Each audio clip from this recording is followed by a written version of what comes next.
Good morning. Today is Tuesday, the 16th of April 2024, and I am in Arizona at the Grand Canyon, as you can see. And the goal for today is to hike down the Bright Angel Trail all the way to the Colorado River and then come back. This is a very strenuous trail, and they say it takes pretty much all day. And part of the reason why I came in April is because in summer it gets super hot during the day. So I thought April was a much more workable solution. It was cold last night. I'm camping. I'm sleeping in a tent, and last night it got down to -4 Celsius, which is cold, especially for April. I mean, not for the Grand Canyon, but it's cold for human. And that's alright. So temperature varies in the canyon quite a bit. At the bottom of the canyon today, they said it was going to be closer to 20 degrees, and at the rim, of course, it's freezing. There's no snow anymore because the sun hits very strongly during the day, so if you're exposed you actually get quite warm. It's just the air is cold and the rocks are cold, and kind of like there's no heat retention in the environment. So the goal for today is, like I said, to get down to the Colorado River, which is not visible in the frame, but see that plateau thing there? That's called the Vishnu Formation. So you have to hike to the edge of that and then drop down to the river. It's about 1,300 meters of elevation distance, drop and then gain back up, and it's supposed to be hard. I've been watching YouTube videos of this trail for the past few months, so I'm definitely excited, but I also know that it will be hard.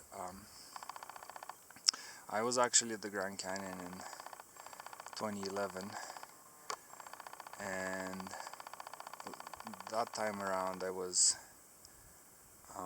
maybe also not so experienced, but also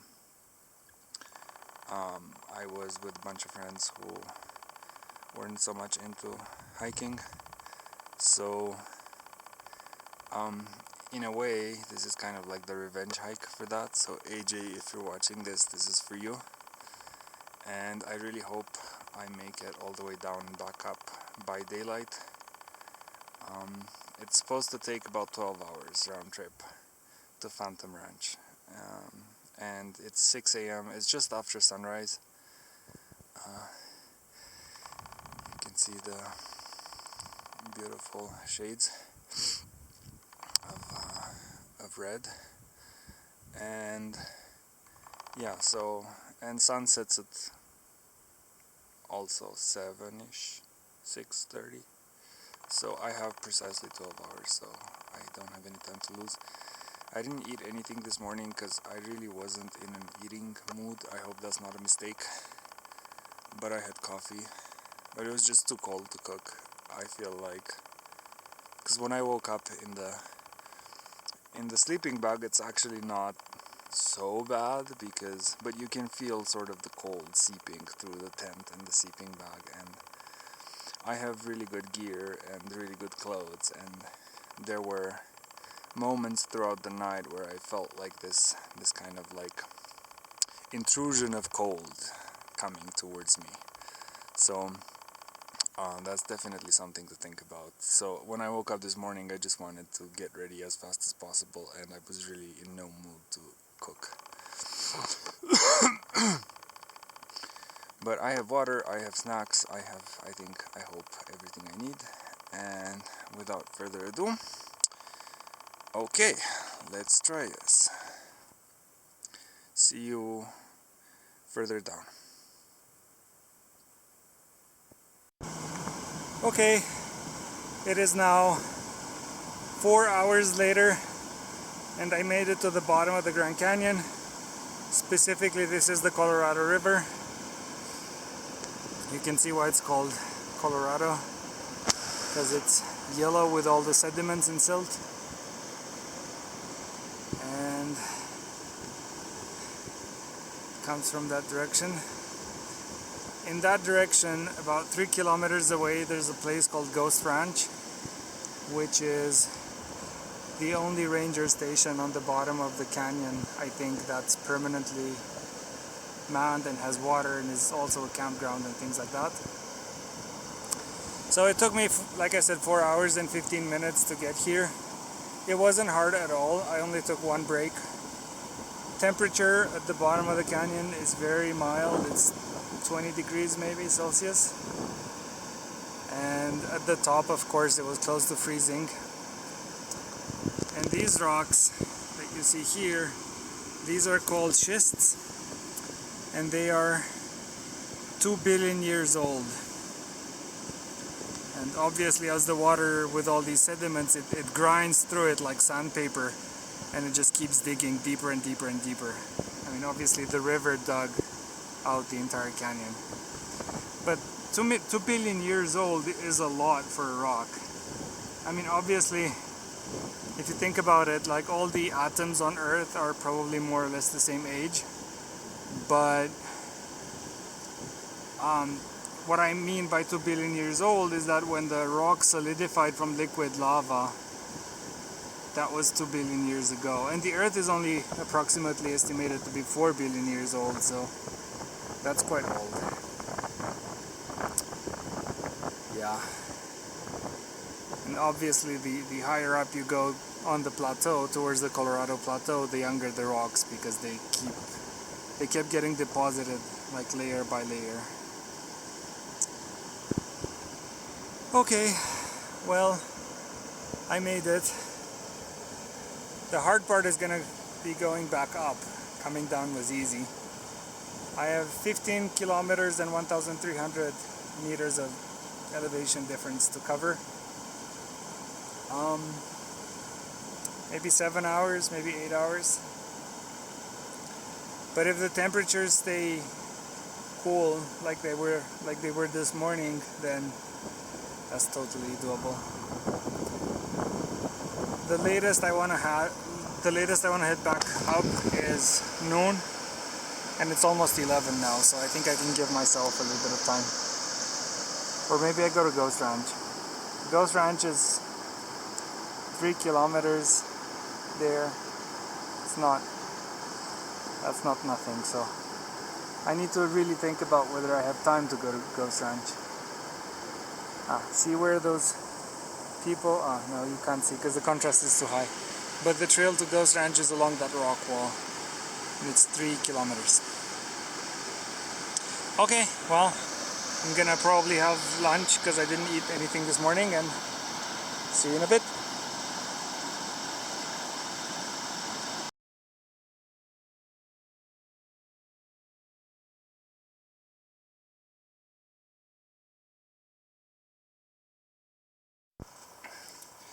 Okay, I made it to Phantom Ranch, which is on the northern shore of the Colorado. I had to hike another 3 kilometers from where I was, and they sell lemonade here with ice in it, and you can get $1 refills. So I had like 2 liters of lemonade. But all in all, I would say this was worth it. It did set me back by 2 hours. It's gonna take me at least another hour to get back to where I was filming earlier. earlier. And then, by then it will be 1 p.m. So then I will be starting the ascent back up to the rim of the canyon at 1 p.m., which is late in the day and quite hot. But you know, the further up the canyon you go, the colder it gets, so hope to only have to put up with the heat for the next 2 or 3 hours. I filled up my water, and it's quite lush and green here compared to the rest of the canyon, which is just bare rock. And actually in the lower part of the canyon, so below Havasupai Gardens, I think it was called, or Cottonwood. Below then there's actually creeks that run around, and you're more or less hiking along a creek. But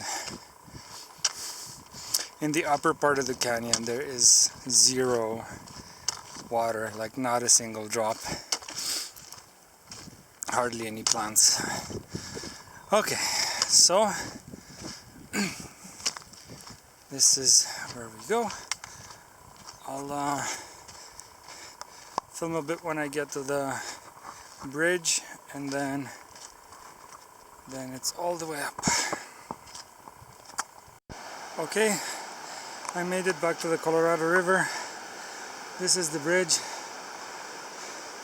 Once I cross this, I'm back into canyon territory, and it's straight up for 8 hours. Wish me luck.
Okay, bye bye ranch, see you guys later. Okay, it's now 5:30 p.m. and I almost made it. Just to give you an idea of how high up I am right now. See, here there is a white cliff of sandstone. That white cliff is that white band right at the top there. See that one or that one? And I'm above that, about halfway to the rim of the canyon. This trail was hard. It took me 12 hours to get from the rim to Phantom Ranch, which is there, but down in the canyon and back up. It's 1,300 meters of altitude difference, absolute. Of course, the trail also goes up and down, so it's probably closer to 1,600 or more. At noon it was incredibly hot in the canyon. It was 25 degrees Celsius maybe or more, which is hot for hiking. and I drank 8 liters of water so far. I'm gonna drink 2 more before I go to bed. But I made it, and sunset's gonna be in 1 hour and a bit, and I still have maybe 50 meters left to go up. So my goal is to get to the tip of the canyon, to the rim of the canyon before sunset, which I definitely will achieve. This was hard, like I said. Doing all that I did in one day is totally not recommended. Every guide, including the National Park Service, tells you not to do it in a day, unless you really know what you're doing. It was 30 kilometers in total. I guess I fall under the I really know what I'm doing category, but it was scary even for me. Like, I timed all my carbohydrates by the mile, so I know exactly how not to fall out of ketosis, which is a metabolic process. And then I timed all my sodium so I don't get cramps, and I took this very seriously, the planning very seriously, and I've been walking for 12 hours straight. So, and in this kind of terrain, which gets super hot in summer. So I guess what I'm trying to say is, don't view my video as an endorsement of trying it yourself. If you think you know what you're doing, but you've never done something like this before, then you don't know what you're doing. That would be my advice. Other than that, it was amazing. It was something I wanted to do for very many years. And I met a bunch of interesting people. I had lemonade at Phantom Ranch. I bathed my feet in the Colorado River. And even towards the end, I spent maybe 4 miles of the ascent back hiking with a senior gentleman who, according to him, is 76, and he's doing it. And I was just in awe of, I don't know. I hope that I age as gracefully, that I will still be able to do something like this when I'm 76. And there were moments where he had to wait for me, so yeah, very impressive. Yeah, well, I guess he trains every day because he is originally from California, so he goes to the Sierra, according to him, goes to the Sierra every weekend, just like me. I go to the Alps. So yeah, food for thought. But anyway, this was amazing. I saw truly wondrous beauty, I would say, and it really drives you, like when you go up and down, it really drives it home to you, like how different the different kinds of rock are. Like, you can feel it under the sole of your boot, how different the different kinds of rock are, and how they were deposited. And you start thinking about, well, I am really stepping down 2 billion years in time, which, I mean, we are lucky that Earth supports the kinds of geological processes that allow you to see something like this, because, for example, probably on Mars there's no, I mean, I'm definitely ranting right now, but what I'm trying to say is that we are scientifically lucky as a species to be able to access something like this. But yeah, so now I still have, like I said, I planned everything down to a T. I still have 250 milliliters of water, but I ate and drank everything else, and I only have like this spare chocolate, and I still have maybe 30 minutes left, so I'm gonna stop filming and head out. And tomorrow is gonna be a break day almost for sure, but then it's back to hiking. We're just changing national park. Yeah, well, hope you're enjoying the beautiful sunset. I'm enjoying it much more because I've been seeing it develop for the past 2 hours. But yeah, hope you enjoyed my I don't know, me taking you along with me on this trip. And as always, see you later. Bye bye.